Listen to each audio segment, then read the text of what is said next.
Hello, good morning, and welcome to the United Stand. My name is Levin2K, and look, I want to apologize at first for the people watching live. There has been a bit of a delay, some technical issues you get sometimes, but hope you're all enjoying your morning. Wherever you're in the world, hope you're just enjoying your day.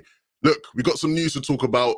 You know, obviously, with the season starting, everything's been pretty exciting. Of course, the result against Leeds is great, and there's actually some talks about a behind closed doors game being played potentially today, so we'll get into that a bit later. But I do want to start off by talking about Paul Pogba, because look, after the performance he had, there was no doubt there was going to be something relating to Paul Pogba coming out rather shortly. Of course, we all know his contract situation is still something that is yet to be dealt with. And so with the reports that came out today, it seems like United are very much trying to push towards something around his contract being dealt with. So once again, I want to thank everybody who's watching live. Be sure to comment down below what you think of Paul Pogba and how you thought he played this weekend. Whether you think he should sign a new contract as well, let me know in the comment section down below. But I'll start off by saying there was a report from Sammy Mockbell who said MUFC want Paul Pogba to sign a new 4-year contract as soon as possible, which would provide him with a significant increase on his 290k a week deal. A lot of money. It's almost certain that Pogba won't sign before the transfer window closes. Now, to me, what I see in this is very much it's very much the United's, I almost said United, it's very much the United marketing team doing sort of what they do best, right? They want to, capitalize on positivity. Of course, with sort of the past week and with what happened with the game and everything, there's been quite a lot of positivity, right? Obviously, Varane being announced the way he was, even, whether it was planned or not, I've seen people complain about whether it was planned or not. I don't think that matters. It was still a great announcement, right? With the way Varane was announced, with the result against Leeds, I think, we United very much understand, hey, let's capitalize on the positivity. Let's distract people from the fact that we may not do any more business, even though people want us to do a lot more business, and extend Pogba's contract, right? If they don't sign a midfielder and they extend Pogba's contract within the transfer window, I think they see that as being, that's a dub. People are not going to be worried about us not signing anybody. They're all going to focus on Pogba extending, which would be exciting. It would be exciting, but, we don't want to lose track of what's really important here, right? So there were more sort of comments from Sammy, who said Pogba is not ruling out an eventuality of signing a deal with MUFC. He's also said to be optimistic about the direction in which the club are headed under Ole Gunnar Solskjaer, which, is fair. I think, the people have always made it out to be as if, Pogba is almost done, right? It's like, if he's not extending his contract now, it's over next summer. When you look at the landscape around football at the moment, some of Pogba's options potentially of teams he'd want to go to, whether that be PSG, Juventus, Madrid, Barcelona, some of those options aren't going to be looking in a good place this time next year, right? You can look at Real Madrid and Barcelona, the financial ruin that those guys potentially could be in. PSG might not be looking for a deal for Pogba if they think they can get Ronaldo or whatever crazy financial fair play rubbish these guys are doing over in Paris. The point I'm trying to make here is that I think it's very possible that come the time next year, Pogba looks around, he looks at United and he says, actually, this is the best possible place for me to be. And I do believe it is the best possible place. I think you look at the trajectory, we've been going in. If we finish this season, we win a trophy, we're very competitive throughout the year, I don't think there's any reason why anybody would want to stay. Want to leave, sorry. Hopefully people would want to stay. So, yeah, I think it's very possible that Pogba could extend his deal depending on how the season goes. Of course, I'd much rather him do it sooner if he's going to do it, but, I understand why he'd want to potentially wait.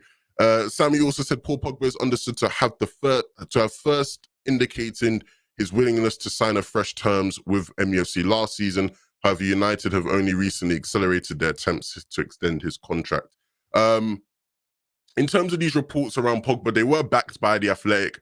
The Athletic Football podcast, Adam Crafton said MUFC have made offers to Paul Pogba, which will remain there. The relationship between him and Ole Gunnar Solskjaer is really good, and there's an affinity and respect. Solskjaer is quite comfortable with the situation going into the season.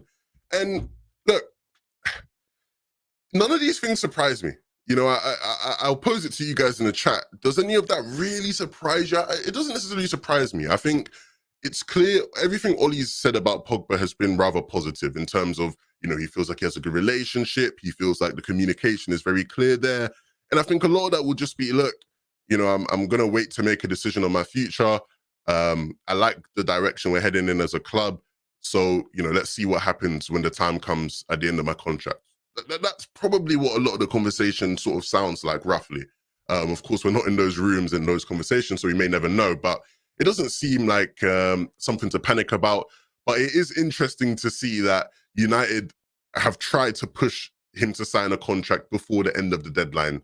That almost does suggest to us that potentially they're done, which wouldn't be great. But I think we all know what to think about that. The most important thing is we continue to have Pogba, who is in a good place, and we get the best performances out of him. Because like we saw this weekend against Leeds, if we're getting a good Pogba, surrounded by some of the other phenomenal players we have in our squad, we're going to be a team to sort of be feared. And that's the most important thing. I care about the results on the pitch. Now, moving forward, beyond Pogba, let me know what you guys think. Tom G in the chat says, morning, Levin. Thank you. Morning. I'm having a good morning.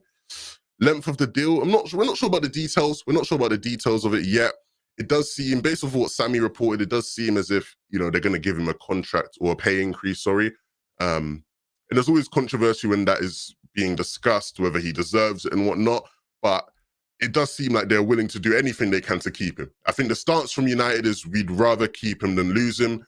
And of course, they want to keep him as soon as possible to try and build off of the positivity of the recent great results. So, makes sense. Chemistry PDF, brilliant name.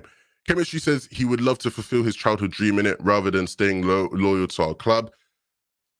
Look, I don't know. I'm not too sure on whether that is the case or not. I think that's definitely the angle that has been used for quite a while. Look, it depends. It really depends on what happens this season, I think. At the end of the day, whether you like the idea of him running his contract down or not, I think that is what's going to happen.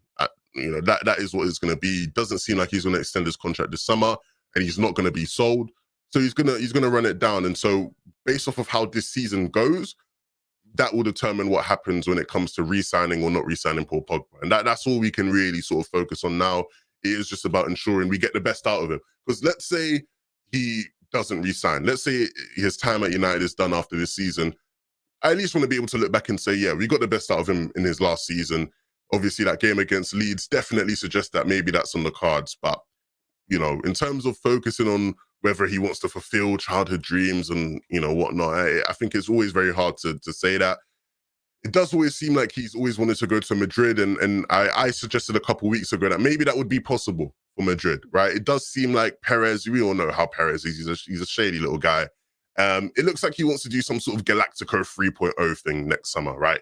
He could sign Mbappe on a free. He could sign Pogba on a free, bring in Haaland, bring in the other player. Like, he could do something crazy next summer. And it does seem like that's what he's angling to do. And so that, you can never rule that out as a possibility. But I think you look at every club, every top club around, Europe who could be in for Pogba. And I do genuinely believe, if I'm trying to put all my biases aside, I do believe we are the best case scenario for Pogba, especially if this is going to be one of the last big contracts of his career. Spending his last good years as a professional footballer as part of this project, I think would probably be his best option, and potentially even his best chance of winning anything in Europe, if that's, what his ambitions are. So who knows?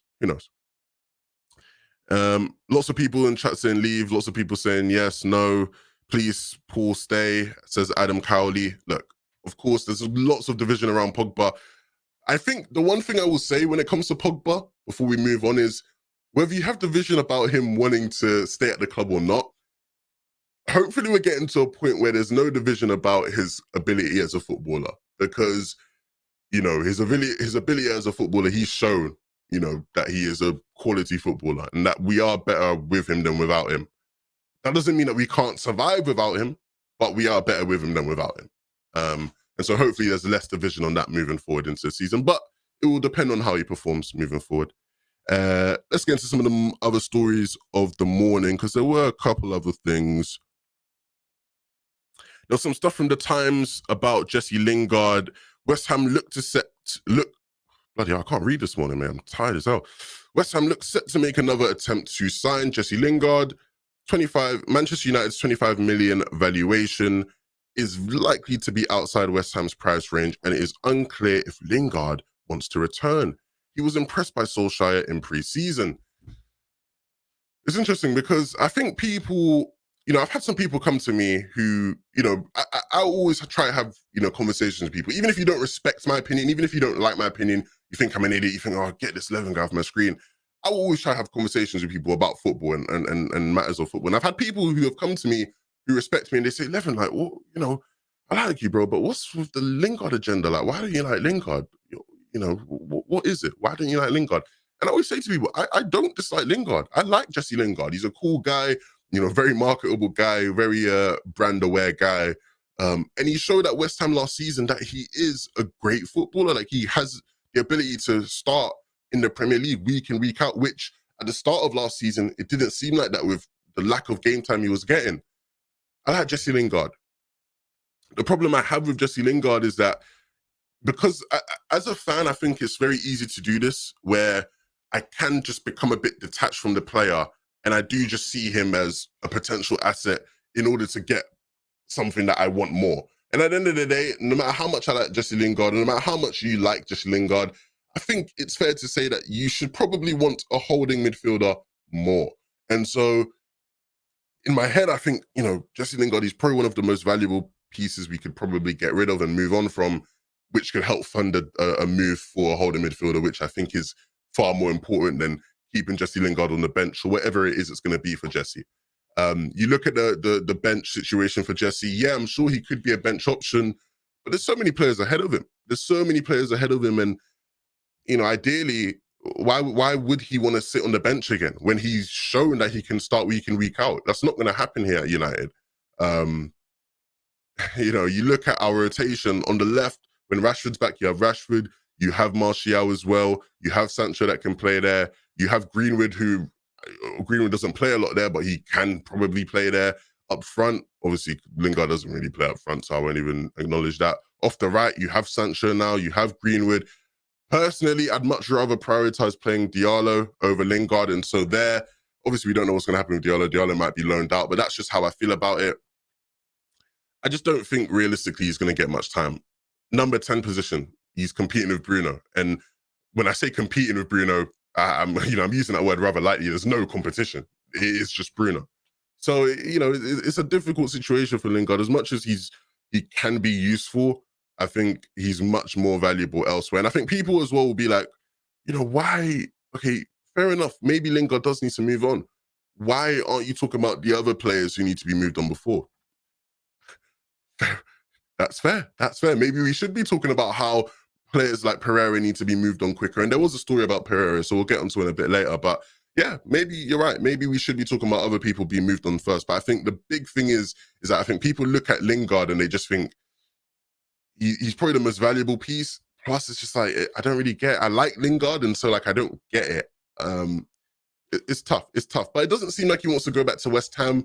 Of course, now with Lingard being gone from West Ham, it looks like Saeed Benrahma is going to really step into that Lingard role. And after that first game, it looks like he's probably going to do quite well in that role, right? If you play fantasy Premier League, I actually picked Benrahma for my fantasy team because I do think without Lingard, he's going to step into that role and he's going to have a really good season. But it's clear that they want him. I believe there was a quote from Stuart Pearce, who was a coach at West Ham, who, he was like explicitly saying, we want Lingard back. So it's clear they want him. I just don't really know what Lingard's ambitions are as a player, because I think a lot of footballers would look at that situation as Lingard and go, actually, maybe I should go to West Ham. We're going to be playing in Europe. We have some great players. We're a competitive side. We've got a good coach in David Moyes. Weird for me to say that now. All these years later, it does feel weird saying that. But yeah, I don't know. I don't know what his ambitions are. I don't know. Beautiful Ski says, I love Jay Lings, but another Januzaj. Let me know, guys. Let me know what you guys are thinking about Lingard in chat. I think Lingard will go on loan to West Ham again. But would you guys, honestly though, would you guys be okay with more loan moves? Because that's sort of where the Pereira thing is at right now. Pereira is very heavily linked to being out of United and on his way to Flamengo down in Brazil. The problem is that it looks like it's going to be a loan. United want a permanent move, but it does look like it's going to be a loan. Are you guys okay with just players being loaned out, or would you much rather see permanent deals be done now? I think in general, like, loans have become a tool that's, you know, very much used a lot, you know, in modern. I say loans are becoming a tool as if loans haven't existed for a long time. But what I mean is that, you know, you do see this with a lot of top clubs. It's not like we're the only top club loaning players. That's not true, right? Loads of top clubs are loaning their players. Um, uh, I guess maybe the COVID market is affecting whether teams want to just go out there and straight up buy. But yeah, I don't know. With Pereira already going out on a loan, it was like the best case scenario was Pereira goes out on loan, Lazio buy him. They like him enough to buy him. You sort of want to see a similar thing where, you know, he goes to Flamengo, they buy him. The thing with Lingard is I don't really get a Lingard loan because Lingard has a year left in his contract. So if you are loaning Lingard for a year, he's going to walk away for free. So Lingard going on loan doesn't make sense. Like, I can get Pereira, but Lingard going on loan doesn't make sense. If you loan him out for a year, after that loan, his contract's expired. Now anyone can just sign him. So if you're going to get something from him, you want to sell him now. That's just how I feel about it. Lingard, DD Works Wonder says Lingard could go to Everton if Rodriguez goes. I don't think Everton will be too bad for him. I don't think Everton will be too bad for him. Of course, they have Rafa Benitez now as a manager. They've made some interesting signings. You know, they brought in Damari Gray, which was a bit of a surprise. I can't say to you that I really thought Everton were going to go all out for Damari Gray. I say all out. I think they spent like $1 million on him. But Lingard to Everton wouldn't be a bad deal. That wouldn't be a bad deal. Sean says Lingard won't get much game time under Ollie. I think he'll go.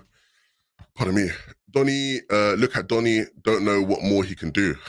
I love how we're always able to just bring Donny up somehow. I'm sure we'll talk about Donny at some point during the show. But I work at West Ham. I suppose Manchester United.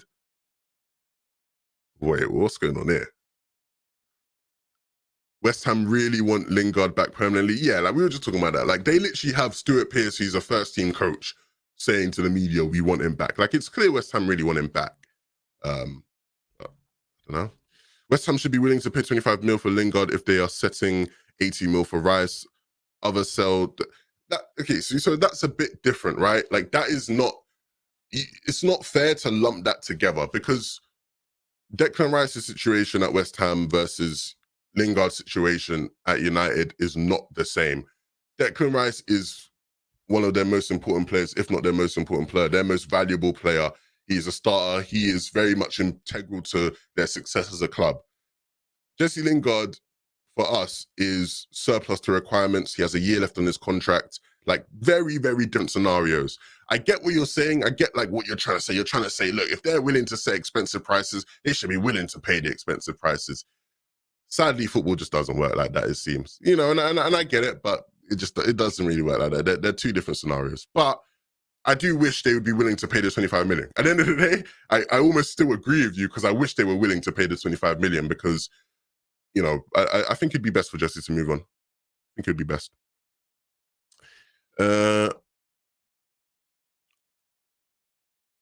It's better if Lingard moves to Aston Villa. Any Lingard moving to any club would be fine with me. Getting into the interesting stuff here. Will Lindelof work as a CDM? Short answer, I don't think so. I don't think so. Duncan coming in with a super chat saying, Haaland or Lewandowski next year with Mason in mind? Well, I think if you're saying with Mason in mind, you'd want it to be lower. But obviously Haaland is the kind of guy who, you know, he sort of is very exciting, right? He's very exciting because he's very young. He obviously is a goal machine. And there's very much loads of room to grow for Haaland. I think people don't necessarily see that about Haaland, where with Haaland, you know, as a player, he very much has plenty of room to grow. He's not a complete forward by any means. Whereas Lewandowski, he is much more of a complete forward. And so with Lewandowski, I'd much prefer that just because I think it's a better fit where you have Greenwood able to learn infinitely from him. And he's so, there's so much more dynamism to what you can do with him there in the squad. But I think both are probably unrealistic targets at the moment.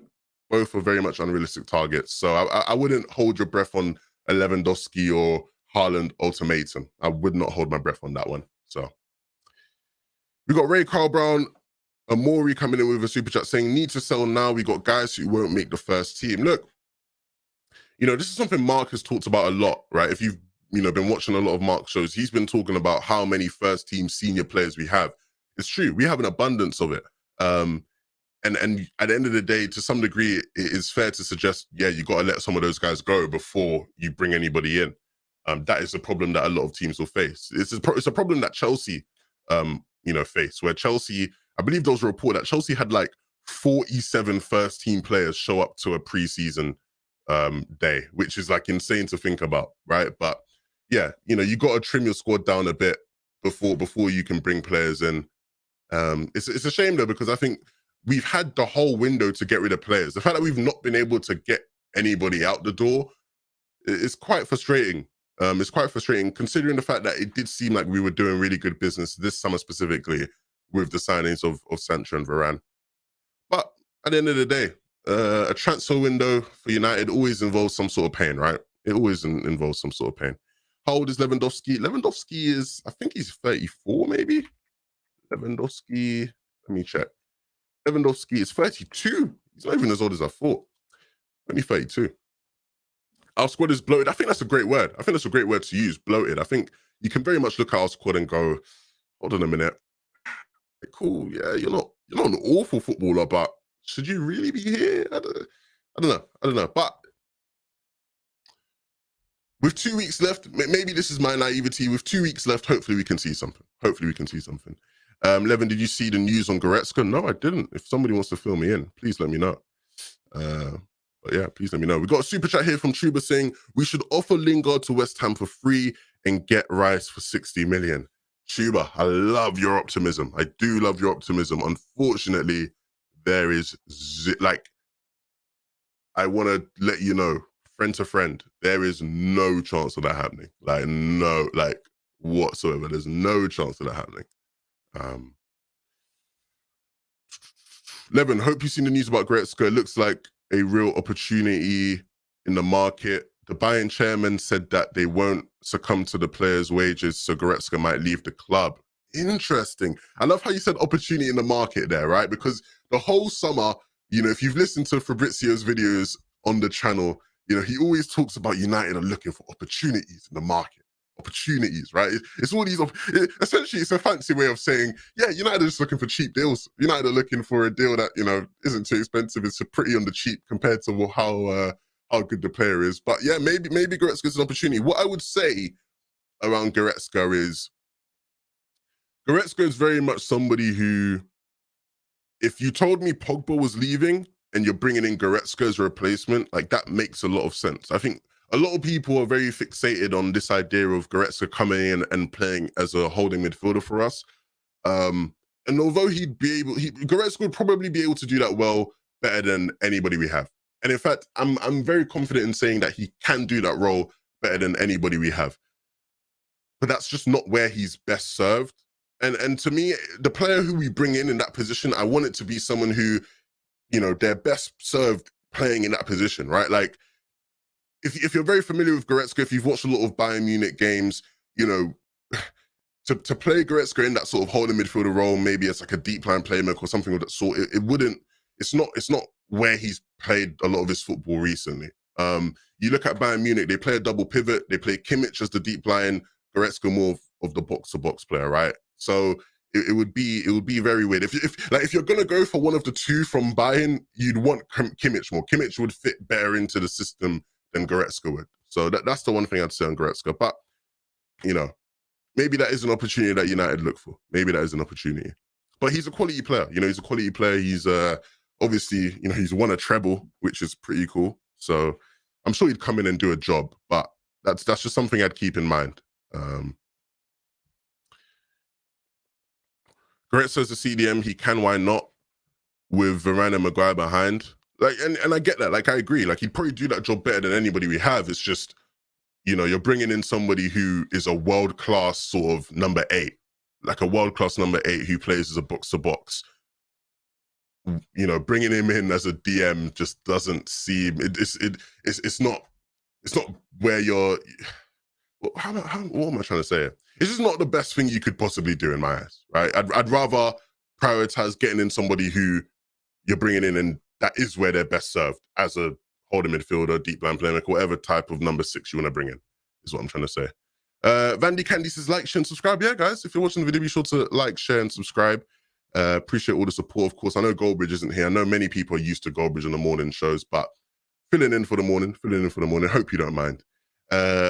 No point loaning Williams. We all know he's not good enough. We should focus on Laird, Bissaka, and Delo. That was a bit random. Don't know where that came from. Just trying to see what the chat's saying. Just give Jones to West Ham for free, which might help with a Lingard deal. This, you know, you guys are really trying to whip something up. I respect it. I respect the theory crafting. Theory crafting can be fun, but I don't know, man. I just don't think Lingard. I think at this stage, right, if Lingard wanted to go to West Ham, the deal would have been done, right? I do think if Lingard wanted to go to West Ham, the deal would have been done. It doesn't seem like he wants to go there because West Ham clearly want him. United probably should acknowledge that, like, you know, we could lose him on a free. And so I think they're willing to sell him, but he just doesn't seem like he wants to go there. So not much we can do. Goretzka's literally the same age as McTominay about developing. He should be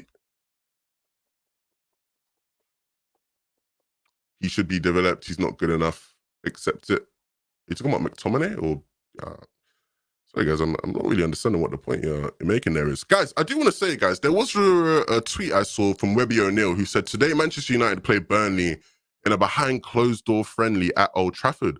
Will Varane and Sancho start? Now, of course, you know, if you're wondering, a behind closed door friendly, it very much will mean that we won't get to watch the match. It won't be broadcasted anywhere because it's behind closed door. That's the whole point of it.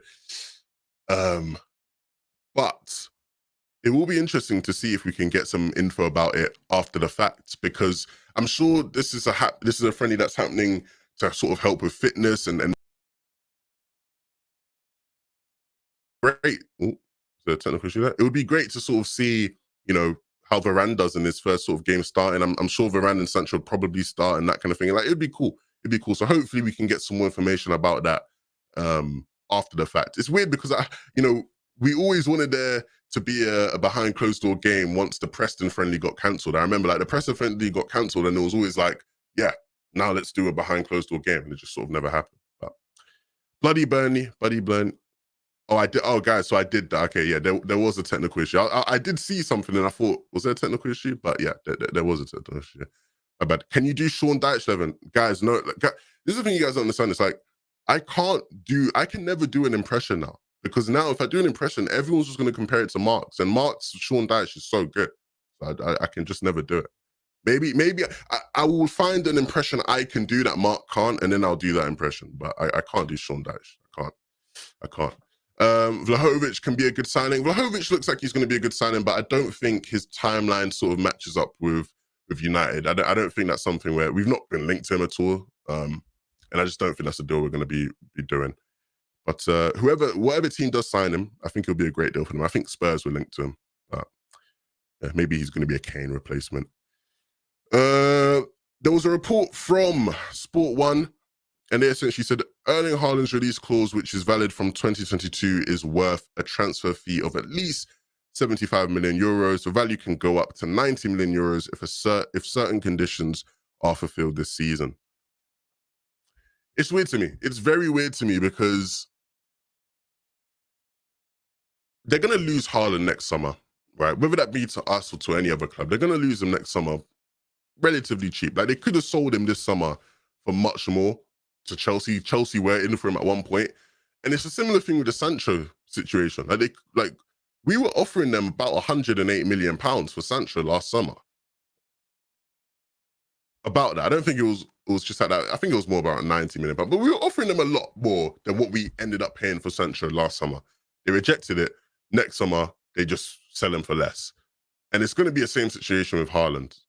But maybe they're fine with it. Either way, they've made massive profit, and so they're probably fine with it in terms of they get an extra year out of the player and then they let them go. But Yeah, well, I think on the topic of Haaland, I think I've seen many rival fans, right? When it comes to Haaland, I've seen many rival fans go, "Oh my god, oh United fans are so delusional. You're not getting Haaland, like you're not."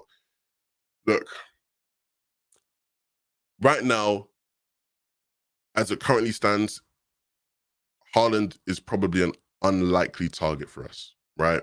If we tried to sign him right now, if Haaland was a free agent right now and every club in the world was trying to sign him, we are unlikely to get him in comparison to some of the other clubs. I do believe that at the moment. But the key is we have a whole season to put ourselves in a position to actually compete and be able to sign him if it is, if he is the person we want to go for. And that's not like impossible. like that's the one thing that really frustrates me when I see people talk about like Haaland and it not being possible for United to get him. Like if we have a really good season, it's very possible that we can, present a project to him that is better than a lot of the other projects around Europe. Like that is a possibility. So, as much as I'm not holding my breath, it's always holding my breath, right? That's always the term that I want to use. As much as I'm not holding my breath on Haaland, don't rule it out. Like, I'm pretty certain that United will want to do that deal. I'm sure, we know that we tried to sign him in the past. We obviously do want him and admire him as a player. And so I think, this season, they will be priming themselves, to get ready to try and do a deal there.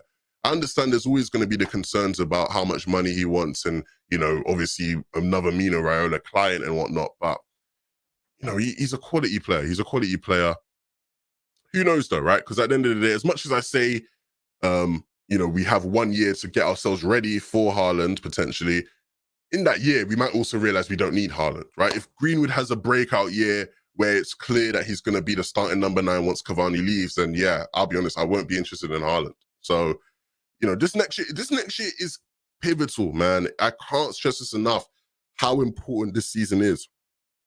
This season is so pivotal, right? A good season can be the difference between us keeping and selling Pogba, sorry. A good season can be the difference between us, being able to make massive amounts of progress next summer like we did this summer. Like there's so much riding on this season. And to be fair, it should be like that every season. Every season is important when you are a football fan. But yeah, I think there's going to be a lot riding on it. And to be fair, with how we started off the season, it's a great sort of bit of momentum. With fans back in Old Trafford, it's going to be great as well, seeing how they respond to everything. But I'm optimistic. I think later today we'll talk about some more football related things and things on the pitch specifically. But in terms of the transfer news, I think a lot of it is going to come down to the transfer deadline day. I think that's really just how it is. When it comes to stuff like Lingard's deal, Pereira being moved out, some of the loan deals, a lot of that is going to drag out until the transfer deadline day. And I believe that's in 2 weeks. Somebody in chat can correct me. So we'll cover that as best, any stories that come out, we will cover. I do also want to remind people, like I get people, I see comments where people are like, oh my goodness, like, you guys, what are you, what are the United States posting? I think people fail to understand, we are reporting the stories and the news that come out. So if a reliable journalist posts a new story, we will cover it. That's just what we will do. So yeah, if there's anything interesting, if there are any more developments and reports, we'll bring that out. But the general summary, if you tuned in late, was it looks like Pogba's not going to extend his contract this transfer window, which makes sense. United seem to have been pushing for that, but it's not going to happen. He'll wait till next summer. And when it comes to Lingard, there's not much movement on it. When it comes to Pereira, it looks like it's more likely to be a loan than a permanent move, which isn't great, but it might be our only option. So yeah, thank you very much, guys. Thank you very much for tuning in. Once again, my name is Levan2K. You can catch me on anywhere, all forms of social media. You can catch me at Levan2K. We got a show coming later this afternoon, which should be very interesting. So be sure to tune in for that. If you're at work and you're on your break, hope you enjoy the rest of your day. Hope you had a nice break. See you guys all later. Have a nice day.